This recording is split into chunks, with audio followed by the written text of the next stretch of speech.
এক মহাপাপী, সে সারা জীবন পাপ ছাড়া আর কিছু করেনি। তো একদিন প্রচন্ড ঝড় বৃষ্টি হচ্ছে, তো বাড়ির সামনে এক বৈষ্ণব দাঁড়িয়ে আছে। তো ডেকে বলল, আপনি ভেতরে আসুন, বৃষ্টি হচ্ছে। ওই একটা কেবল পুণ্যকর্মও করেছিল, একটা বৈষ্ণবকে বৃষ্টির সময় বাড়িতে আশ্রয় দিয়েছিল। তো মৃত্যুর পর যমরাজ চিত্রগুপ্তকে জিজ্ঞাসা করলেন, চিত্রগুপ্ত, এর হিসাব নিকাশটা কি আছে? চিত্রগুপ্ত একটার পর একটা পাপের কথা বলে যেতে লাগলো। এই পাপ করেছে, ওই পাপ করেছে, ওই পাপ করেছে। বললো যে একদিনও একটা ভালো কাজ করেছিল, এক বৈষ্ণবকে একটা আশ্রয় দিয়েছিল বৃষ্টির সময়। তখন যমরাজ তাকে জিজ্ঞাসা করলেন যে দেখো, তোমার জীবনটা কেবল পাপে পূর্ণ, তার মধ্যে কেবল একটা পুণ্যকর্ম, একটা ভালো কাজ তুমি করেছো। তো কোনটার ফল তুমি আগে নেবে? পাপের ফলটা আগে নেবে না পুণ্যের ফলটা আগে নেবে? তো সে একটা বুদ্ধিমান ছিল,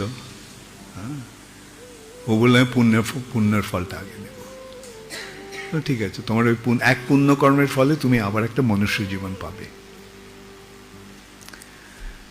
মনুষ্য জীবন পেয়ে তার ওই পূর্বজন্মের ওই কথাটা মনে রইল যমাল আর যমরাজের কাছে।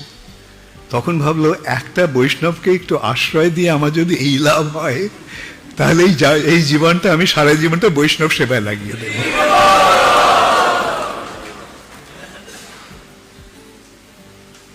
এবং তার পরিণতি কি হলো? ভগবত ভক্তের স্মরণ নিয়ে ভগবানের ভক্তের সেবা করলে কি হয়? সমস্ত পাপ থেকে মুক্ত হয়ে যায় এবং ভগবত ধামে প্রবেশের সুযোগ লাভ হয়। ভক্তা মাম অভিজানাতি যাবান যশ্চাস্মি তত্ত্বতঃ তত মাং তত্ত্বত জ্ঞাত্বা বিশতে তদ অনন্তরম। যে আমাকে কেবল ভক্তির মাধ্যমে ভগবান বলছেন আমাকে জানা যায়, এবং আমার জানার ফলে তারা আমার কাছে ফিরে আসতে পারে। তাহলে এখন বলো, জীবনের উদ্দেশ্যটা কি হওয়া উচিত?